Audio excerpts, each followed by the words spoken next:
नमस्कार मित्रांनो, हर हर महादेव. भक्ताहो, शिवलीला अमृत हा ग्रंथ भगवान शंकराची कृपा मिळवून देणारा अत्यंत प्रभावी ग्रंथ आहे.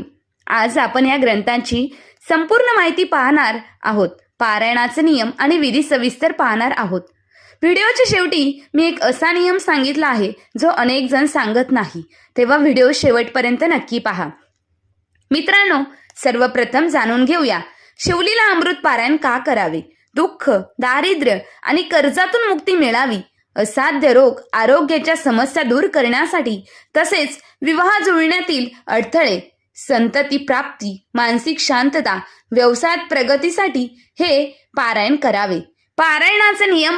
पारायण काळात पूर्णपणे शाकाहारी राहावे. शक्य असल्यास परान्न घेऊ नये. तसेच ब्रह्मचार्याचे पालन करावे. पारायण काळात खाली घोंगडी किंवा चटईवर झोपावे. गादीचा त्याग करावा. पारायणाला बसण्याआधी कपाळाला भस्म किंवा पांढरे चंदन लावावे. पारायण काळात अखंड दिवा तेवत ठेवावा. किती दिवसात पारायण करायचे. पारायणाचे मुख्य 3-7 प्रकार. दिवसांचे पारायण करत असाल तर दररोज 2 अध्याय वाचावेत आणि शेवटच्या दिवशी 3 अध्याय वाचावेत.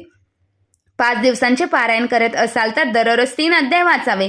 1 दिवसाचे पारायण करताना पहाटे 5 पासून सुरुवात करून 15 अध्याय एका दिवसात पूर्ण करावेत. पूजाविधी. एका चौरंगावर पांढरे वस्त्र अंथरून त्यावर महादेव आणि गणपतीची स्थापना करावी. शिवलिंगाला पंचामृत आणि शुद्ध जलाने अभिषेक करावा. संकल्प असा करावा, उजव्या हातात पाणी, अक्षता आणि सुपारी घेऊन मी अमुक अमुक कामासाठी, उदाहरण आरोग्य, संतती, संपत्ती, शिवलीला अमृताचे 1-5-7 दिवसांचे पारायण करत आहे असा संकल्प करावा आणि आपली इच्छा महादेवाला सांगावी आणि पारायणाची परवानगी मागावी. उद्यापन कसे करावे. पारायणावर पूर्ण झाल्यावर शेवटच्या दिवशी शिवपूजन करून खिरीचा नैवेद्य दाखवावा. महादेवाच्या मंदिरात जाऊन जलाभिषेक करावा आणि यशाभक्ती, अन्नदान किंवा दक्षिणा द्यावी.